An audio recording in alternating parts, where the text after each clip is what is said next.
이제 오늘 운영위를 보면서 사실 이따 뒤에 몇 가지 현안들은 저희가 이야기해두려고 모아놓긴 했는데 수사 거임이라는 탄핵 세부 사유를 신인규 변호사가 또 따로 언급을 해주셨기 때문에 수사권, 사면권, 거부권, 임명권과 관련된 내용도 요 청원 내용에 포함이 됐으면 좋겠다. 아니, 하나만 제가 여쭤보면요. 예, 아니, 예. 임명권에 대해서 제가 뭐 거부권 많이 했으니까 예. 임명권은 우리 헌법 78조에 대통령은 헌법과 법률이 정하는 것에 따라서 공무원을 임명한다. 공무단위권 임명한다. 이렇게 돼 있거든요. 예. 그러니까 헌법과 법률이 정하는 대로 임명을 해야 되는 거예요.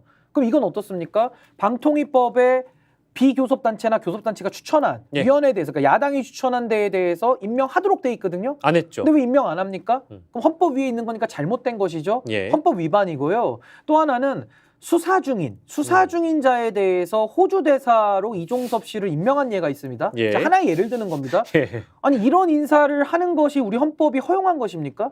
수사를 받고 있는데 보통 공무원들은 재직 중일 때도 수사를 받으면은 직위를 면제하면서 대기를 시킵니다. 예. 그러면서 공직사회의 청렴성을 유지하는 거거든요. 근데 이건 거꾸로 아예 퇴직한 공무원이 수사를 받고 출국 금지까지 되어 있는데 호주 대사로 임명을 한단 말이죠. 예. 이런 임명권이 어떻게 대한민국 헌법 체제에서 수용될 수 있는지 저는 이 부분에 대해서도 나중에 윤석열 대통령의 이 탄핵 사유가 쌓이고 쌓인다면 예. 나중에 탄핵이 발의될 수 있겠죠. 그럼요. 전 그럴 때 제가 지금 말씀드리는 수사 거임에 대해서 예. 전 하나의 꼭지들로 다 들어가야 된다. 제가 말한 거에 대해서 윤석열 대통령이 이견이 있다 그러면은 국민 앞에 나와서 해명을 하십시오. 예. 해명 안 하면서 본인이 옳다라고만 우기는 것은 그건 민주주의적 지도자가 아니다. 저는 그렇게 생각합니다. 예.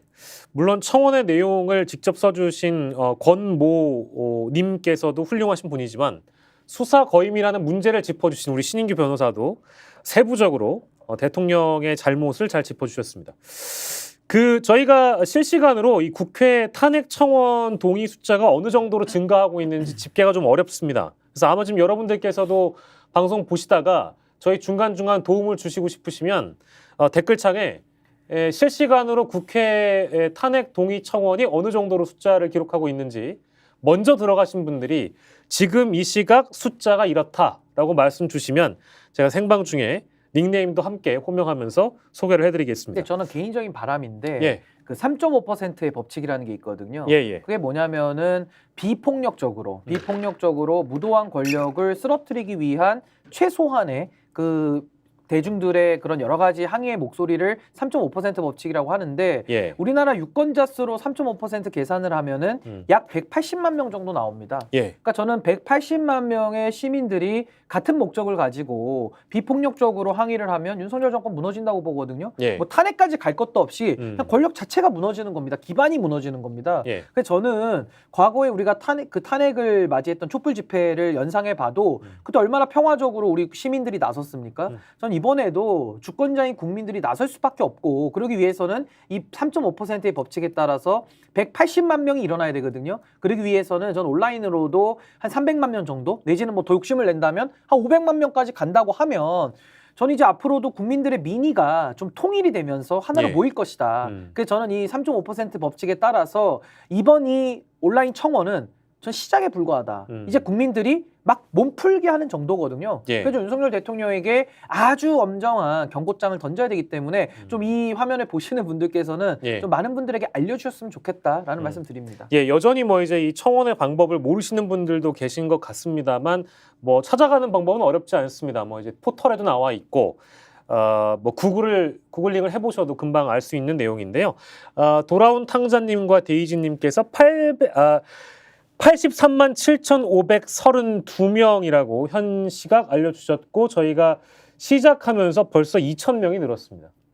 그러니까 15분 만에 2,000명이 늘어난 거죠. 어마어마합니다. 굉장히 빠른 속도입니다. 예. 근데요, 한동훈 전 위원장이 오늘 아침에 김현정의 뉴스쇼 나와가지고 뭐라고 했는지 기사는 보셨을 겁니다. 탄핵 청원은 인기 투표의 일종이다. 네. 그리고 민주당이 당내 선거에서 이미 정부 탄핵을 노래 부르듯이 얘기하고 있기 때문에 이건 이제 공포 마케팅이자 아마도 지난주 주말에 뭐 천목회에 계신 분들이라든지 한동훈 캠프에 있는 분들 중에 모 인사들이 방송에 나와서 특정 정파에 소속된 분들이 모여서 이 탄핵 청원을 주도하고 있다. 이렇게 밝혔거든요. 그 내용과 크게 다르지 않습니다. 인기 투표. 이거 어떻게 봐야 될까요?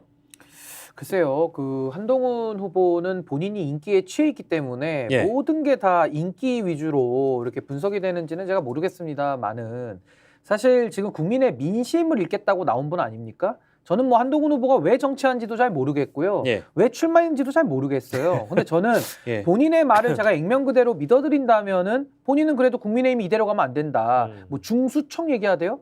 그게 뭐 중앙수사청입니까? 뭐 그건 아닐 거 아니겠습니까? 네, 네, 그래서 저는 한동훈 후보가 누가 시키지도 않았는데 스스로 윤석열 대통령과 각을 세우는 모습을 띠면서 예. 뭔가 민심 앞으로 하겠다라고 했으면 지금 이 상황을 좀 민심 그대로 읽어야 될 필요가 있지 않을까요? 그렇습니다. 여기에 대해서 또 왜곡된 아주 또 국민의힘의 색채가 가미된 색안경을 끼고 예. 이 사안을 또 바라본다면은 예. 말로는 민심을 떠돌지만 행동은 민심과 역행하는 거 아닙니까? 예. 그러니까 이런 이율배반성을 가지고 정치를 하니까 진정성도 느껴지지 않고 왜 정치를 하는지를 저는 이해할 수가 없다. 뭐 저만 이해 못하면 다행인데 많은 국민들께서 아마 그렇게 보실 거거든요. 그래서 저는요 이미 이 지금 윤석열 대통령 탄핵 청원이라는 거에 이르기도 전에 예. 이미 지난 총선 때 범야권에 대해서 국민들이 압도적인 승리를 몰아줬습니다. 그때의 패장이 바로 그 한동훈 후보입니다. 그렇습니다. 그러면 입이 10개라도 저는 할 말이 없을 것 같은데 아주 입이 잘 살아있네요. 아주 둥둥 잘 떠다닌다. 저 그런 생각이 듭니다. 2개월 좀 넘은 상황에서 나와서 염치가 없죠, 제가 볼 때는. 글쎄요. 그러니까 총선을 패배했다는 거는 민심의 심판을 받았다라는 거와 동의를 할 텐데 2개월 만에 이 탄핵 동의 청원이 이어지고 있는 상황에서 80만이 넘는 국민들이 이 동의를 한 것에 대해서 인기 투표다. 이거를 글쎄 이해를 할 만한 국민들이 얼마나 될지 저는 좀 의문이긴 해요. 그러니까 저는 이게 상당히 좀 고약하다고 네. 볼 수밖에 없는 게 국민들은 지난 2년 동안 한동훈 후보가 몸담았던 윤석열 정부 때문에 상당히 괴로웠거든요. 예. 상당히 상처를 많이 받았고 상당히 뭐 어떤 면에서는 출혈을 감수해야 하는 정말 그 피를 흘려보지 않으면은 예. 알 수 없는 그런 예. 고통 속에 국민들이 지내왔거든요. 그 고열을 정치인들이 짜먹었을 수도 있고요. 예. 근데 거기에 대해서 주된 책임이 있는 이 정권의 2인자가 마치 국민들을 조롱하듯이 그래 당신들이 윤석열 대통령 탄핵 청원해봐. 그 인기투표에 불과해. 아니 그거 뭐 좌파들의 선동이야. 예. 이따위 소리를 하면 국민들의 분노, 국민들의 아픔을 표현하고자 하는 국민들의 그 노력을 폄하하는 거거든요. 예. 이런 사람은 정치를 하면 안 되는 거죠, 사실은. 그러니까 저는 한동훈 후보가 하룻강아지 법무소인 줄 모르고 마치 까불듯이 저렇게 예. 정치를 가볍게 보고 반성과 성찰 하나도 안 하고 지금 또 덤비는 거 아닙니까?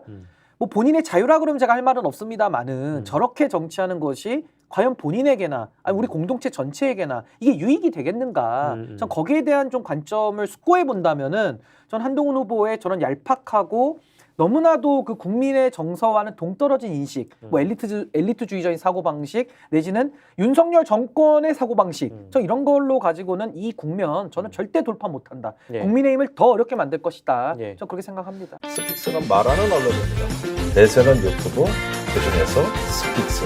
좋아요, 댓글, 구독, 알림 설정. 여러분이 저희를 사랑해 주시고 우리가 여러분을 사랑하는 4가지 방법입니다.